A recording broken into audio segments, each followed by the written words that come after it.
Good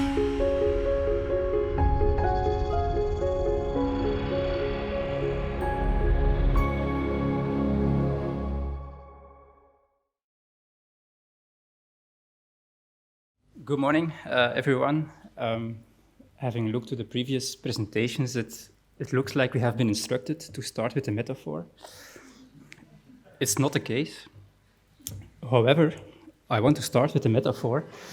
Does anyone knows what this is? It's not a medical device, but yeah, it's a fingerprint scanner. So people who travel regularly to the US know that you need to give your fingerprints.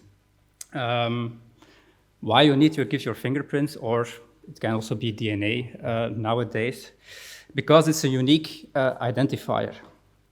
What are you going to do with the fingerprint? They are going to put it in a database.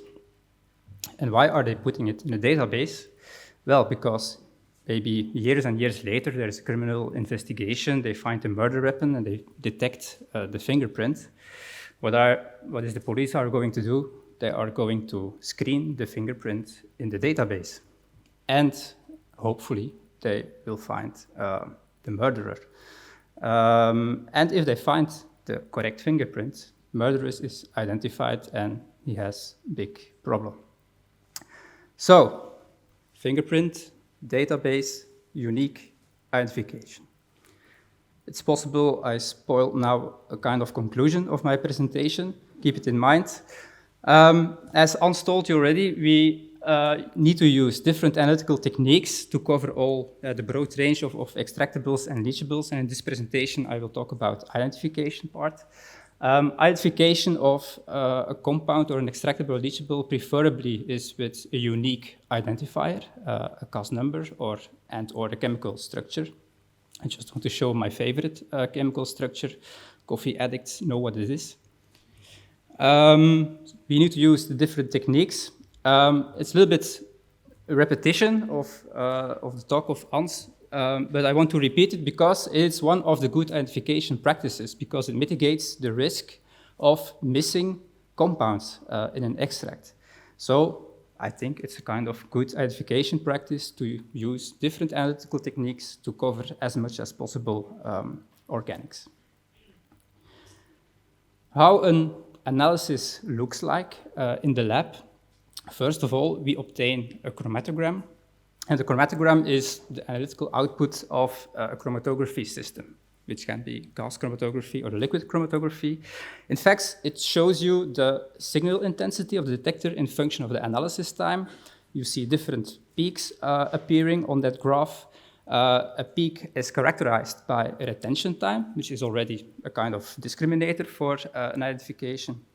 And the peak area is, in fact, a measure of the quantity. If you look to a peak, or there is data behind it, because there is a detector called a mass spectrometer, and the output of the mass spectrometer is the mass spectrum. So it detects a compound, but in fact it does more. You obtain a lot of mass information or mass fragment information for each peak in the chromatogram. So it looks like a kind of fingerprint, which is, as you have seen already, it's a very powerful tool for identification. Why is it so important to have good identification practices or apply them to extractables and leachables testing? Actually, it is a key piece of information for your toxicological evaluation. So if you identify correctly your peaks, you will have or will obtain a correct toxicological evaluation. If you assign wrong identifications to particular compounds, well, your toxicological evaluation can be either underestimated or overestimated, but it's bad anyway. You also have the risk of omission. That means that you do not detect the compounds or they are not discovered. That means there will be no tox assessment on these compounds. And also here, that means that the safety is kind of compromised. So good identification practices are key. One of the main or the key points is that when you report identifications, that you need to assign the appropriate identification level to it. And it means it is the amount of certainty you have on a particular identification. So, and it starts on the top when there is no information at all. So that's an unidentified compound. And you go to the bottom, which means a confirmed identification. And that means that you have information or certainty from 3 pieces or 3 independent pieces of information. In the next couple of slides, I will show you the same mass spectrum, and I will guide you through all these identification levels. So when you obtain for a particular peak a mass spectrum, and there is no match with any database, and you don't know anything about the structure, or you cannot interpret that mass spectrum, that means your compound remains unidentified. And also, please report it then as unidentified, and don't make a guess or it's unidentified. You don't know anything about it. The next level, a partial identification, is we see the same mass spectrum, and the mass spectrometrist, for example, is able to see or to interpret that combination of mass 149 and 167. That's a diagnostic combination or typical for all phthalate esters. You see that in all the mass spectra of phthalate esters. However, you do not know exactly what phthalate it is, so you can report it as a partial identification. I know it's phthalate, but I don't know anything more.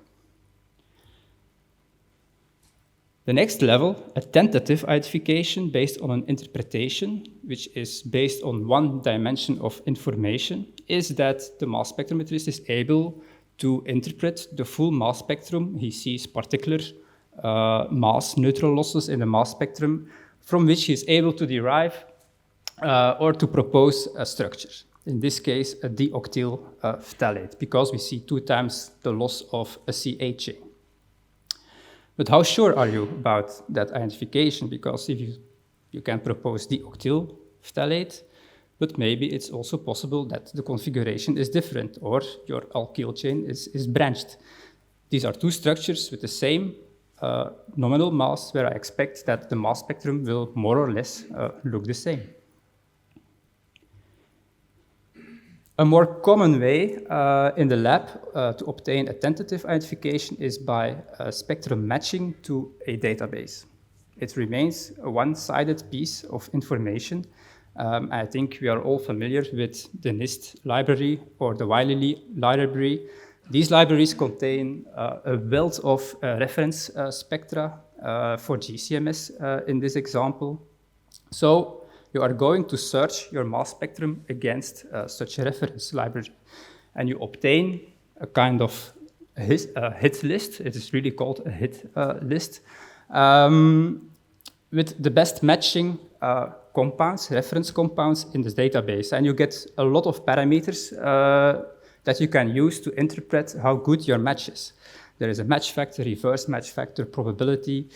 Probability, is that probability that the identification is correct? I don't know. There is also a kind of in-library score, which is claimed to be the probability that your compound is actually present in the database, which is an important concept as well. You are never sure that your compound you're looking for is present in the database. So when do we have a good match? What is the definition of a good match? And should I, or can I always safely report the top hit I obtained from the NIST database? No, you don't. Here is the example. Again, the top mass spectrum is my example spectrum, and I search it against the NIST library. And surprisingly enough, while I know it's dioctyl phthalate, my top hit is not dioctyl phthalate. It is a compound with a heptyl chain instead of an octyl chain. And the match factor is more than 900, and every one of you, if you look to the comparison, will say, oh, there, nice match. So it is not the right compound. One of the things involved with the NIST or the Wiley, they have so many reference spectra, there are so many similar spectra, that you need to be aware of a risk of false positive hits. Maybe now you're thinking, what, you're exaggerating a little bit. The compound is not that far off. It's a phthalate ester. Can't you come up with a better example? I can. Again, the top hit is an experimental mass spectrum, and the bottom spectrum is the best matching spectrum from the NIST. I think everyone's first impression is, wow, good match. While in reality, it is really wrong. It's a wrong identification. You need to really look in detail to the small masses I indicated with the orange arrows to find the difference in the mass spectra. And here I think it's a more important example because if you report your best matching hit from the NIST, you will report a compound that is quite toxicologically active, while the true compound is a siloxane compound, which I think does much harm. That compound is not present in the NIST database. I got a reference spectrum from our own in-house database. Again, pointing towards that obtaining a good or maintaining a good in-house database is really important as well. So, intermediate conclusion, small differences in mass spectra can have big consequences, and it is really suggested to have a good review on the obtained data, I would say. Now we go to the next identification level. We come from tentative, we need to go to confident identification, and that means that we need a second independent source of information to upgrade your identification. How can it be done? There are, in fact, a lot of possibilities. One of the possibilities is that you detect and identify the compound with a second technique, like NMR, or the same compound is identified through LCMS. Can be an option. Second option, especially for GCMS identifications, to your retention time, one can calculate a retention index, which is a kind of relative retention time based on the stationary phase used in your GCMS analysis. Also here, the NIST database also contains retention index data, and you can compare your experimental retention index with that in the library to have a second discriminator for your identification. So if it's really in the neighborhood of a retention index mentioned in the NIST, that's the second discriminator for your identification. Very important one is material information. So you make a tentative identification based on matching or interpretation. If you have material information from your supplier and it mentions that the octyl phthalate is used as an ingredient, which is an intentionally added substance in this case, yeah, I would say that's a really good piece of information to upgrade your identification level for the dioctyl phthalate. I think the last option is that you can often see a homologue series of compounds in your chromatogram. You see the series of peaks. In this case, we have an increasing, these are increasing cyclic siloxanes. They have typical mass spectral patterns, and if you have confirmed identifications in the beginning, other cyclic siloxanes, which might be larger, can be inferred from that confirmed identification. So for all the other siloxanes, you can upgrade your identification level to confident as well. Now coming to the confirmed identification level, which are also two possibilities. It can be based on a reference standard. And here you measure a reference standard of a particular compound with your own screening method. You capture the retention time and the mass spectrum. You put it in a database. And later on, if you screen an extract, you have a match with a compound in the database, a match with retention time, mass spectrum. And in fact, your certificate of analysis is your third independent piece of information. That means you have a confirmed identification. You can also come to a confirmed identification in an alternative pathway, which is then we call it's a data. Based on data, you can have a spectral matching, a retention index, maybe in material information. All other pathways are allowed as long as you have three independent sources of information. For your identification, you can call it a confirmed ID. So you need different pieces of the puzzle, and they really need to click together. These were all GCMS examples. What about LCMS? I think it's really the same principle. However, in the lab, an identification flow for LCMS can be somewhat different compared to GCMS because LCMS spectra, let's say, are less universal compared to GCMS spectra. A GCMS spectrum in Japan for the same compound will be the same GCMS spectrum in the US.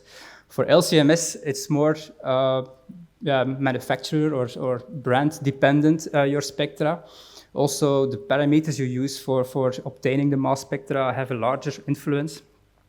So there are less commercial LCMS libraries available. However, nowadays it is really quickly changing. There are some LCMS libraries evolving, even free of access.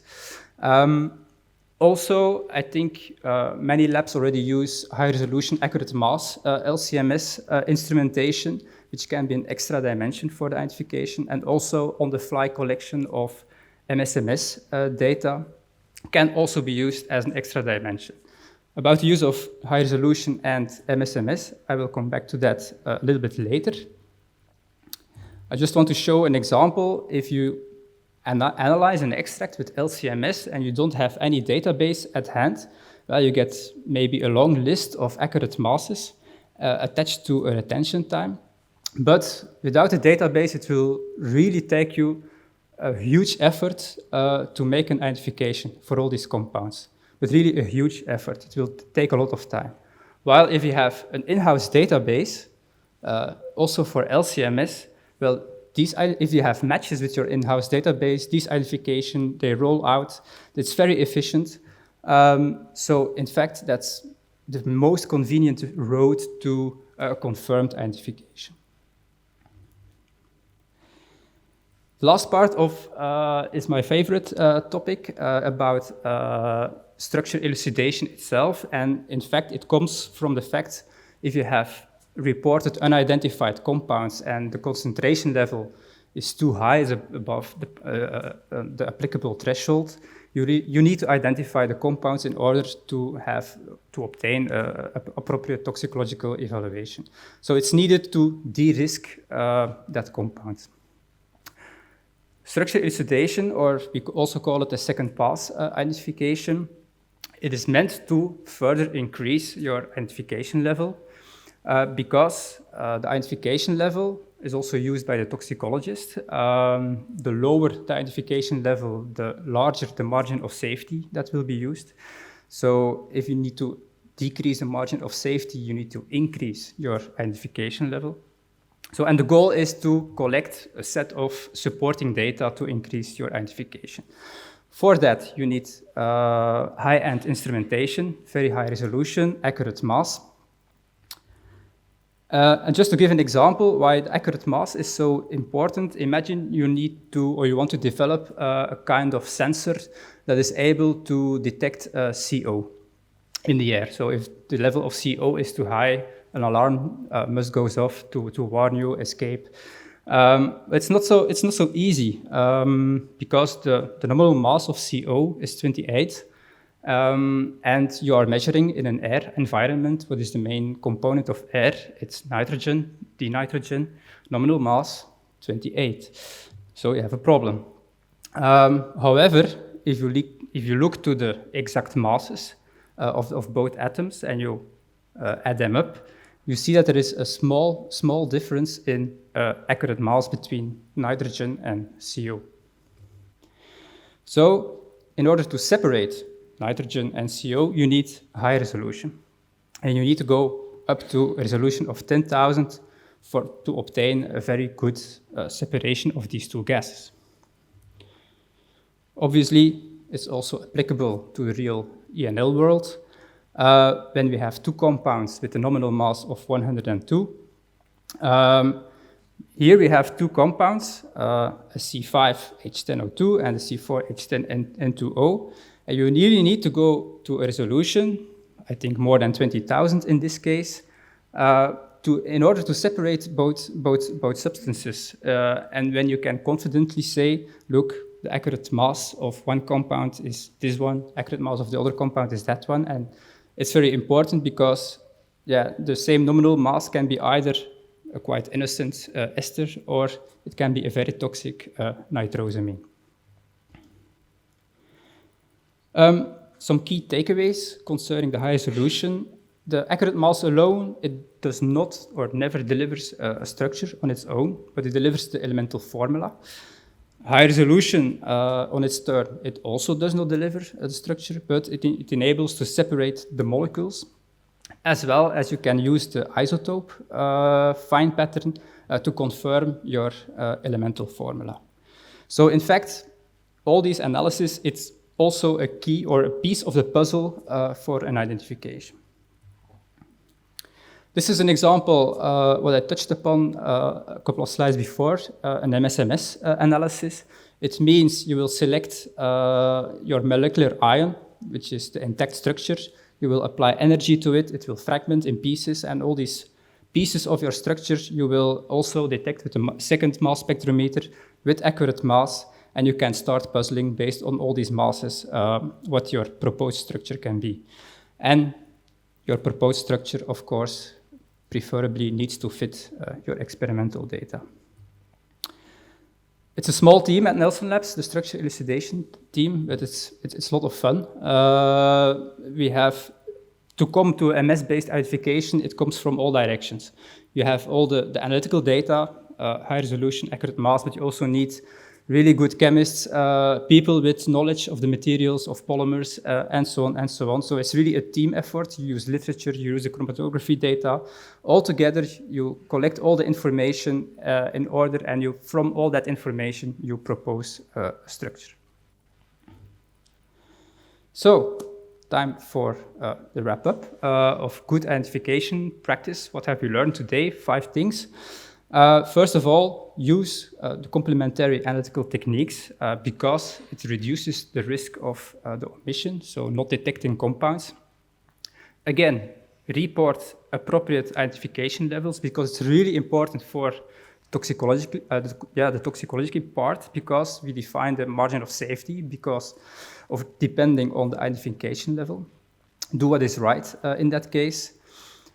Carefully review hits that are obtained by mass spectral matches with a database, because the review will mitigate the risk that you report wrong identifications. We have seen a very good example of that.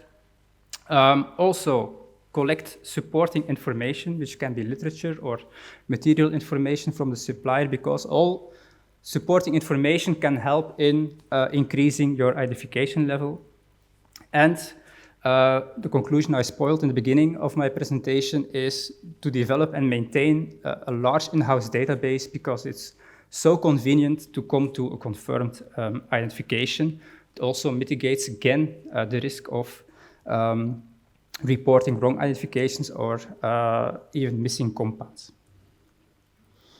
Nelson Labs, we do not only perform structure elucidation work on extractables and leachables, but in fact, it can go broader than this. We can also tackle drug impurity issues or issues with physicochemical events like discoloration, just to look at what are the possible root causes for a discoloration, or kind of blooming of your medical device. What is the white powder on that device? How does it come there? Unfortunately, I only had half an hour time for that presentation, while I can talk a whole day about good identification practices. But if you want to read more or to know more about good identification practices, we have an ebook available, which goes much more in depth of all the topics I just presented. Which I did not talk about today is the possible errors associated with identifications and how to mitigate them. I touched upon a little bit, but we also have a series of three articles really explaining in depth all the potential errors that can happen during a screening analysis and how to mitigate them. So I want to thank you for your attention, and please, if you have questions.